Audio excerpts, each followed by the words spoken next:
안녕하세요. 은둔닥터 이경수 원장입니다. 오늘은 무절제 쌍꺼풀 낮추기에 대한 이야기를 하려고 합니다.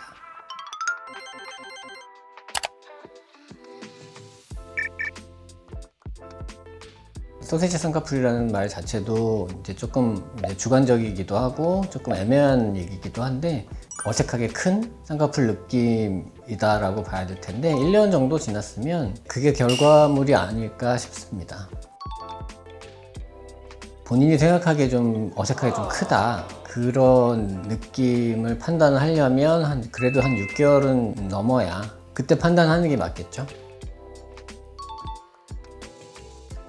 쌍꺼풀 수술을 할 때 피부 양에 대한 개념을 생각을 해야 될 것 같아요. 쌍꺼풀 선을 기준으로 이제 눈을 떴을 때 위에 있는 피부가 덮고 내려오는 피부가 있어야 쌍꺼풀처럼 보일 텐데요. 그 양을 수술 전에 어느 정도 산술적으로 측정을 해서 디자인에 반영을 해야 되겠죠.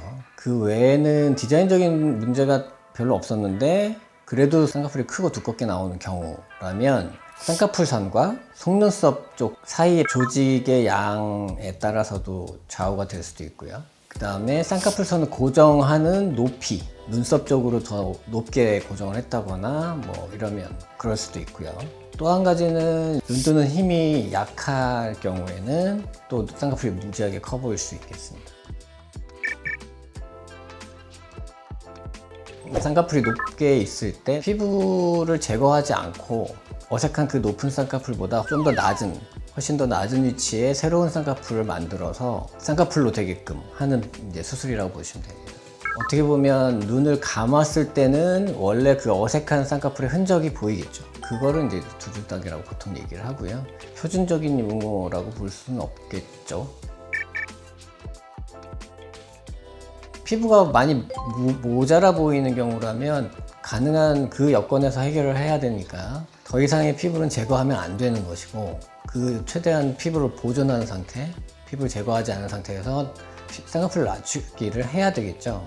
근데 뭐 정말 이상한 경우가 아니라면 대부분은 다 가능하고요. 같은 피부의 양이어도 쌍꺼풀 선이 낮아지면 피부가 좀 더 많아 보이는 효과가 있습니다. 그러니까 피부 양의 측면이 아니라 이제 눈꺼풀이 얇은 경우, 그 다음에 이제 눈이 좀 튀어나온 돌출형의 눈, 이런 경우는 좀 더 까다롭긴 합니다.